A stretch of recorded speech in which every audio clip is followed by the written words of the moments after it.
এই একাকিত্ব, একা থাকা আসলেই কি কষ্টকর। এই বিশ্বে একটি বিন্দুর মতো আমরা সবাই একা। তাই মাঝে মাঝে আমাদের এই যান্ত্রিক শহরের হাজারো ভিড়ের মধ্যে দিয়ে নিজেকে সরিয়ে একাকিত্বকে আপন করা উচিত। তাহলে নিজেকে নতুন করে জানার সুযোগ পাওয়া যায়। অবসর সময় নিজের সঙ্গকে উপভোগ করার জন্য এই একাকিত্ব অপরিহার্য। একাকিত্ব অপরের দ্বারা সৃষ্টি হয় না,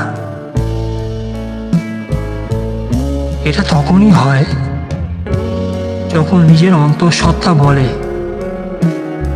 তোমার জন্য ভাবার এই জগতে কেউ নেই।